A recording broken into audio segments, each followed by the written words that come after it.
Hey guys, good morning everyone. So today I'm going to prepare my breakfast. And it's already 5:41 in the morning. So need na ko mo makausay kay mag-prepare something blah blah blah blah. And normally after work magulikabot na ko sa ako ang room. More relax tulog. Nya tabi-tabi blah blah blah. So wala siya sa manang mata ko og kadlawon. Then karon mag-prepare to sa ako ang breakfast nga it's Lebanese bread, something chuchu, which I learned from my colleague. Actually, she's a Pakistani na colleague, pero buhat siya ani, and then gituluan ko niya.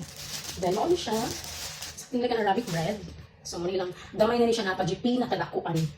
Then, so, na siya, dili lang ako siya tungaon. And then, so, magbutang ko diri og something. This is a lovely Turkish something. Wala na siya cream cheese nila. And it's yummy. So, mauna siya. And I appreciate dito sa lasa, as in ganahan kay ko. So at least, dili lang mga pang Pinoy-Pinoy ako mga nakaon. So makatry na sa kukuan mga other food. At least makainon ko nga lami. At least makainon ko kung nag-try ko mga lain foods.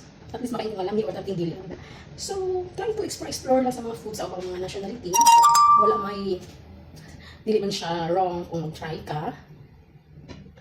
So awal siya akong nabutangan. And then I'm going to ano lang sa, mangyang lang sa mata. Limatag sa'yo. And then I-rub ang eyes. Kaya tumog katulog kay the other day. And then, mag-add ko og zatar. Actually, mag-add ko siya, sorry. Gamay na. Limpyo ko gamot na, limpyo ko. Nanghugas ko gamot. Don't worry kay masailan kay when it comes to cooking, when it comes to limpyo. Wala may perfect. Pero, when it comes to cooking, especially.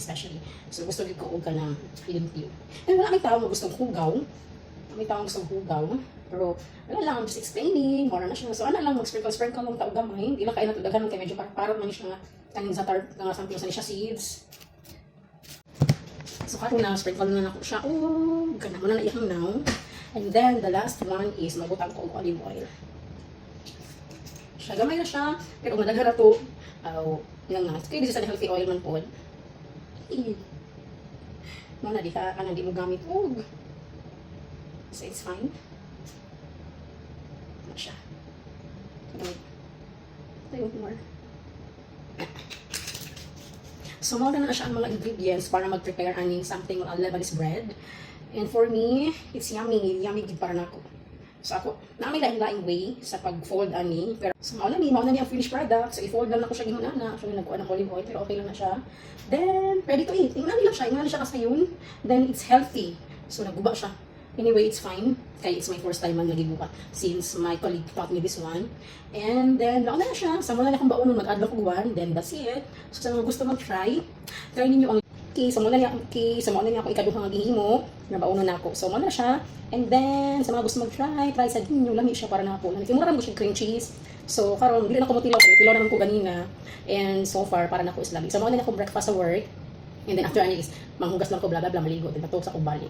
Mao na siya then karon it's already 5:59 in the morning. Then ana lang siya ina niya kinabuhi sa abroad imong lihok imong kaon imong tanan.